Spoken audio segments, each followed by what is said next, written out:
Yes, hi les amis, bienvenue pour un nouveau épisode et un épisode assez spécial parce que aujourd'hui je fais pas un vlog. Comme vous voyez sur le titre de la vidéo, j'ai acheté un condo à Koh Samui et c'est le premier appartement que j'achète sur cette île de Koh Samui qui est une île en Thaïlande. Du coup aujourd'hui on va visiter, il n'est pas fini, je l'ai acheté il y a un an sur plan, donc on va visiter, on va poser des questions. Je suis pas un agent immobilier mais du coup si ça vous intéresse d'acheter un condo en Thaïlande, alors regarde bien cette vidéo jusqu'à la fin parce que du coup on va regarder à quoi ça ressemble, je vais poser des questions, on va voir comment ça se passe. J'en sais pas beaucoup, j'ai acheté ça il y a un an et j'ai pas tout payé encore, j'ai payé on va dire 90% de la somme. J'ai acheté ce condo 100 000 dollars américains et il me reste plus que 15 000 à payer pour le transfert. C'est presque la fin des travaux apparemment. À mon avis, ça devrait être prêt d'ici, je pense, d'ici 4 mois. On va voir. Je viens juste de garer le scooter. On a rendez-vous à 11 h, donc dans 5 minutes. On a rendez-vous avec quelqu'un qui s'appelle Feng.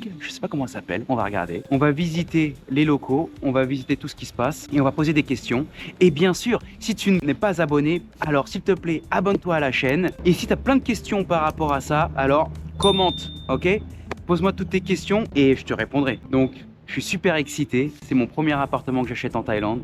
Je suis trop content. On va voir ce que ça donne. Est-ce que c'est un bon investissement, oui ou non? On verra bien. Moi, j'adore cette île. La première fois que je suis venu, il y a presque 7 ans. Et je pense qu'il y a une opportunité sur cette île pour investir. Et je me suis lancé. Donc, on verra bien. Allez, c'est parti. On a rendez-vous dans des minutes. On y va, les amis. Ok, les amis. C'est l'heure de la visite. C'est parti. Petite visite avec Stéphane. Petite vidéo de l'appartement, la famille. Voilà, donc ça à l'extérieur, c'est pas fini encore. Donc ça, c'est le numéro 3, le bâtiment numéro 3, on est au 408. Et là, c'est l'entrée. Regarde-moi ça, donc là, c'est l'entrée. Ici, à droite, on a tout de suite les toilettes. Voilà, les toilettes. Avec des petites prises ici. Là, on a des rangements en bas. Là, c'est notre miroir, petite lumière. Ici, s'il y a de la buée, tu appuies ici, ça enlève la buée. Voilà. On a des prises ici. On a des prises ici. Eau chaude, eau froide. La douche. La douche. À quoi ça ressemble la douche? Là, ici, on a le frigo. Là, on a des placards.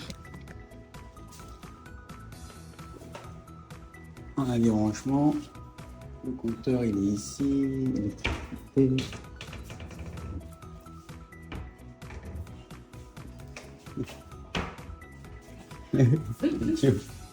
Là, c'est le dressing. On a le dressing. Voilà. Il y a de l'espace.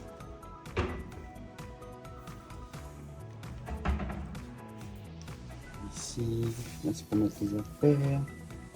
Petit tiroir.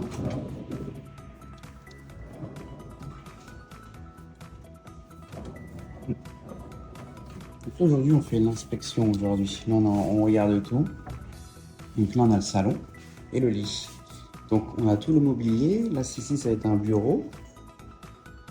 Ici, ça va être le bureau avec un petit meuble pour les décorations. On a des chaises déjà. Là, ici, on a le lit. Donc ça, c'est le lit. Il faut acheter un matelas. Après, on a la petite lampe, les prises. Donc tout est neuf. Tout est neuf. Voilà à quoi ça ressemble, les petites prises. Là, ici, ça va être le coin salon, canapé. Donc là, ici, ça va être sympa. Et là, ici, c'est que des rangements. Et que des rangements partout ici. Voilà, tout ça, c'est des rangements. Oui. Tout sympa. Donc,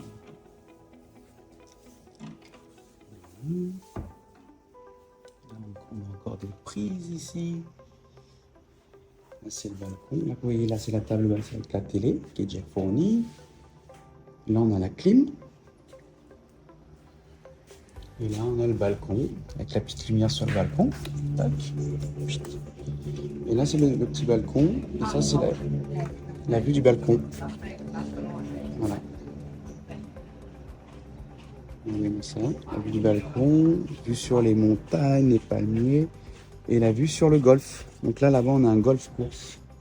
Tu peux jouer au golf, ça c'est compris, ça fait partie du condo. On peut aller jouer au golf. On continue la visite.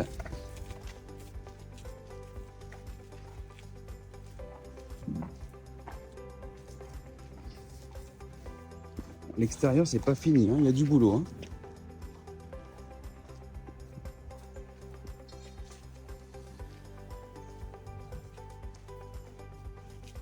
Oh, on est bien là.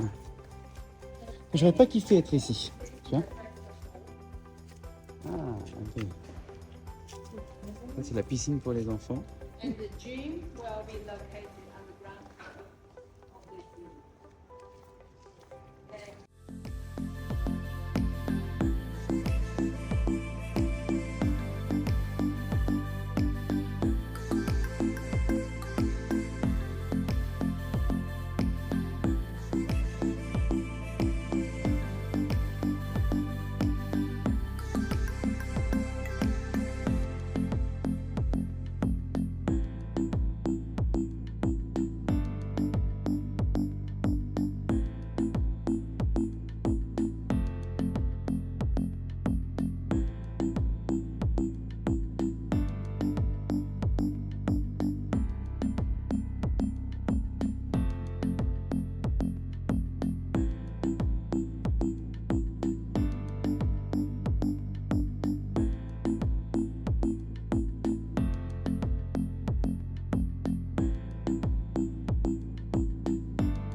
En train de faire les petites courses pour l'appartement. Les petits coussins, éponges, draps, on achète le matelas, les petites serviettes Airbnb, le petit kit, petite poubelle. Là, on va acheter les assiettes là maintenant. Et ça y est, c'est signé. On a tout signé. Il ne manque plus qu'à signer encore un dernier document dans 2 mois quand tous les travaux seront finis pour faire le dernier paiement. Mais ce matin, on a tout signé, ça y est. C'est officiel. En train de faire le petit inventaire. Les assiettes qu'on a achetées, les petits bols, les couverts, les draps. On a commandé le matelas, il arrive demain. Petite poêle pour la salle de bain, les cintres. Petit couteau avec la planche. On a acheté les verres. Ça va être sympa. Là, dans cette poubelle, c'est tous les trucs de la salle de bain qu'on a acheté. Et un pack avec les casseroles Tefal et une bouilloire. La poubelle pour la cuisine. Les petites tasses à expresso pour le café. Oh, c'est bien, presque fini. Et le matelas il arrive demain et je pense qu'on est bon, on a le principal. Yes les amis, bon, c'est l'heure du petit résumé de cette expérience d'achat d'un appartement à Koh Samui, c'est une île en Thaïlande pour ceux qui ne connaissent pas. Donc ce rendez-vous c'était par rapport à tout checker, à tout regarder, à tout vérifier, les mesures, les détails. Comme vous avez vu sur la vidéo, on voit l'appartement qui est presque fini, mais il manque encore plein de petits détails, plein de petits détails, les joints, la peinture, des petites choses quoi. Mais l'appartement il a l'air d'être, je dirais, à 90% fini. Donc c'est un 30 mètres carrés, 29,63 exactement. Ça a l'air d'être pratiquement fini, c'est vraiment que du détail. Par contre, l'extérieur, ils disent que ça va être fini pour novembre-décembre. Et quand ça sera fini, je vais faire une vidéo en ligne avec eux à distance, parce que bien sûr, moi je serai au Canada déjà. Je serai à Vancouver à ce temps-là. Et puis, je regarderai en ligne les finitions, l'extérieur, parce que du coup, on a le choix. On peut signer le contrat maintenant. En fait, on a déjà signé le contrat à distance, mais là, ils veulent qu'on signe le contrat à la main, donc, pour que ça soit encore mieux. Donc, demain matin, on va le signer le contrat. Par contre, c'est quelque chose qu'on a déjà signé. On l'a signé quand on a commencé ce processus il y a 1 an et demi, d'ailleurs. Donc, on a commencé il y a 1 an et demi. On l'a acheté vraiment cet appartement sur plan. Et pour de vrai, acheter un appartement, c'est très très facile en Thaïlande, un condo, très très très facile. C'est comme si tu achetais une voiture, ils ont juste besoin de ton passeport et tu signes ton contrat et c'est vraiment terminé. C'est vraiment très très très facile d'acheter un appartement en Thaïlande, c'est pas comme en France. J'ai acheté un appartement en France il y a quoi, il y a 4 mois et ça n'a rien à voir, hein. Là, c'est vraiment très très facile. C'est comme si tu achetais des chaussures, hein, j'ai envie de te dire. Là, ce qui se passe dans la situation où on en est, vu qu'il n'est pas prêt à louer, donc il y a 2 process là. Donc il y a le ownership transfer et puis il y a le handover à signer aussi. Donc ownership transfer qui veut dire avoir les clés et le mettre à notre nom officiellement. Et puis le handover, ça veut dire la fin des travaux. Et c'est quand on fait la handover à la fin des travaux qu'on paye la dernière partie du paiement. Donc nous, on a déjà payé, on va dire, 90 000 $. Et puis, il reste plus que 10 000 à payer. Et du coup, on les paiera cela à la fin du handover, à la fin des constructions, quand tout sera terminé, l'intérieur et l'extérieur. D'ailleurs, je peux le faire dès maintenant si je veux. J'aurais pu le signer dès maintenant, mais vu que c'était l'extérieur n'était pas fini, j'ai pas voulu le signer. Je préfère attendre que tout soit fini, l'intérieur et l'extérieur. Comme ça, c'est sûr que c'est réglo. Donc, ce qu'on va faire, c'est que demain, on va re-signer le contract agreement, donc le contrat. Ça, il n'y a aucun souci, c'est quelque chose qu'on a déjà payé. Puis, on va faire le ownership transfer. Avant de partir, on repart dimanche au Canada, donc on va signer le ownership transfer. Comme ça, on pourra le mettre déjà à notre nom. Mais c'est pas le plus important, parce que le plus important, c'est le handover construction, que ça, où tu envoies le dernier paiement. Donc du coup, on peut signer le ownership transfer, il n'y a pas de souci. Et c'est le handover qu'il faut faire attention. C'est là que si tu payes dès maintenant, si les travaux ne sont pas finis, c'est là peut-être que tu l'as dans le cul. Donc on va attendre. Donc demain, ownership transfer, enfin avant dimanche. Mais ils ont dit que ça prend 7 jours pour faire le ownership transfer. Donc ça, c'est bon à savoir. C'est-à-dire que nous, c'est un peu c'est un peu serré le timing. Donc on va voir comment ça se passe. Et puis on attendra le handover au mois de novembre-décembre pour verser le dernier paiement. À part ça, qu'est-ce qu'on a appris d'autre? Ouvrir un compte en banque en Thaïlande pour ce genre de situation. Donc avant, on pouvait ouvrir un compte en banque facilement, mais depuis 6 mois, ils ont tout arrêté. Si tu n'as pas de visa de travail thaïlandais, tu ne peux pas d'ouvrir de compte en banque parce que en fait il y a eu beaucoup de scams. Il y a une banque à Bangkok qui a ouvert 100 comptes en banque pour frauder. Du coup, il y a une nouvelle loi qui est passée et on ne peut plus signer de compte en banque si tu n'as pas de visa de travail. Donc là, on va falloir jongler et il va falloir que notre agent immobilier avec qui on est passé. D'ailleurs, si vous êtes intéressé de passer par le même agent immobilier, n'hésitez pas à m'envoyer un petit commentaire et je vous envoie à l'agence. Ça s'est très bien passé, ils nous ont beaucoup aidés. Et puis ça va être eux, à mon avis, qui vont nous aider à transférer l'argent. C'est-à-dire que les paiements qu'on va générer, parce que bien sûr, j'ai acheté cet appartement pour gérer des revenus passifs. C'est-à-dire, to rent, pour le louer, pour faire du Airbnb ou du Booking. D'ailleurs, très très bon à savoir, ça c'est très très important de savoir avant d'acheter en Thaïlande. Donc oui, quand on achète en Thaïlande, par exemple une maison, un appartement normal, vous devez ouvrir une société et vous associer avec une personne thaïlandaise. C'est la loi. Maintenant, si vous achetez un condo, c'est-à-dire catégorisé condominium, vous n'avez pas besoin d'ouvrir une société quoi que ce soit, vous pouvez l'acheter et c'est 100% à votre nom. Donc ça, c'est une très très bonne nouvelle, c'est-à-dire que le condo que je viens d'acheter, il est à 100% à mon nom. Il n'y a aucun souci par rapport à ça, il n'y a pas besoin d'ouvrir de société ou quoi que ce soit. Donc condo, vous pouvez acheter à votre nom. Par contre, un truc très très bon à savoir que j'ai appris aujourd'hui d'ailleurs, si vous achetez un condo, vous n'avez pas le droit de faire du Airbnb, vous avez le droit à que 30 jours d'Airbnb par an. Donc il faut faire de la location sur longue durée et pas de courte durée. Maintenant, ce que j'ai appris ce matin, ça je l'ai su après d'avoir acheté le condo il y a 1 an. J'étais dégoûté. Je me suis dit putain, moi j'ai acheté ça pour faire du Airbnb. Et en fait, la bonne nouvelle, c'est que le condo que j'ai acheté, donc ça c'est bon à savoir pour toi aussi si tu veux acheter un appartement, le nôtre est en fait c'est un complexe d'appartements, mais dans tous ces appartements à louer, il y a un complexe hôtelier. C'est-à-dire que l'hôtel a le certificat pour couvrir tout le complexe pour pouvoir faire du Airbnb. C'est-à-dire que je peux faire du Airbnb légalement. Et ça, je ne savais pas. Ça, c'est une super nouvelle qui est bon à savoir. Donc, si tu veux faire du Airbnb et acheter un condo, il faut que tu t'assures qu'il y a un complexe hôtelier qui couvre ça, d'accord? Ça, personne n'en parle. Donc, ça, c'est plutôt pas mal. Maintenant, si tu achètes un condo normal, il n'y a pas de complexe hôtelier, tu peux pas faire de Airbnb. Et ça, c'est le truc que je savais pas. Faites attention, ça peut être une douille. Et ça veut dire que tu seras obligé de faire que de la location de longue durée. On a signé ce matin aussi pour... Ils ont le complexe de condo...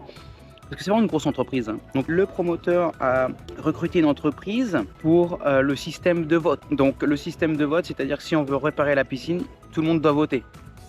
Dans notre complexe où on a acheté, il y a 500 condos. Et la bonne nouvelle, que sur 500 condos, il y en a eu 400 qui ont déjà été vendus. Donc le taux d'occupation, super, c'est pas mal du tout. Ça, c'est une très très bonne nouvelle. Maintenant, la deuxième chose qu'il faut savoir, les taxes. Donc, ça se passe au mètre carré. Donc, nous, on a 30 mètres carrés. C'est-à-dire qu'on va devoir payer 60 $ canadiens par mois. Mais, donc ça s'appelle les strata fees au Canada. En France, ça s'appelle quoi? Des taxes de copropriété. J'oublie mon français, désolé. Me jugez pas. Hein. N'hésite pas à me rectifier en commentaire hein, si tu sens que tu peux rectifier ça. Puis, là, ce que j'ai, ça veut dire que ça va nous coûter à peu près 760 par an, les taxes de propriété, les frais de copropriété, pardon. Voilà, je crois que c'est ça le bon mot. Et puis, en termes de taxes, donc ce qu'on doit payer, c'est l'eau, l'électricité, on doit payer une fois parce qu'on doit le mettre, le compteur d'eau et le compteur d'électricité, tu dois le mettre à ton nom. Donc là, tu as aussi une taxe à payer sur ça. Donc il y a une taxe pour cette société de vote, il y a une taxe à payer, il y a des frais pour de copropriété, pour l'électricité et eau, donc là tu en as 3 déjà. Quoi d'autre à savoir? Donc très très facile d'acheter, on ne peut pas d'ouvrir de compte en banque en ce moment. Franchement l'appartement il est super propre, c'est super cool. Je suis très très content. Conclusion, très très content parce qu'on peut le louer en Airbnb, ça c'était quelque chose où j'étais dégoûté. La haute saison pour le louer le mieux, ce qu'elle nous a dit Fang, c'est de décembre à avril, haute saison. Et elle a dit qu'on pouvait aller jusqu'à le louer, donc ce que tu as vu, 50 000 bahts par mois. Donc 50 000 bahts, ça fait combien? 1, 2, 3, ça fait 2145 $ canadiens, qui fait, je pense en euros, 1600 € par mois pour un studio.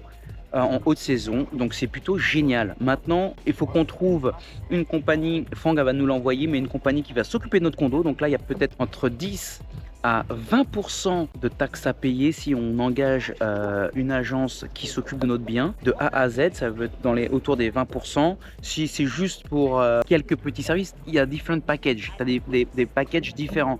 Donc tu choisis ton package avec le taux qui t'intéresse le mieux. Nous, on pense qu'on va prendre... Avec Tefa, on pense qu'on va prendre le taux, on va prendre un package qui sera tout inclus, comme ça on s'en vient pas, même si on perd de l'argent. Et puis on verra comment ça se passe. Si ça vous intéresse ça aussi, écrivez un petit commentaire et je vous l'enverrai. L'agence avec qui on passe, on l'a pas choisi encore, on n'a pas négocié encore, donc on en est là pour le moment. Et je suis vraiment très content. Donc je pense que voilà, c'est tout pour aujourd'hui. N'hésitez pas, petit commentaire, petit abonnement aussi, c'est gratuit. Et si ça vous intéresse d'acheter un condo, un appartement, vu que je l'ai fait, n'hésitez pas à me contacter. Je peux vous envoyer mes contacts, vous expliquer comment j'ai fait. N'hésitez pas à me contacter, petit commentaire, on se contacte en privé, on s'entraide, c'est la famille.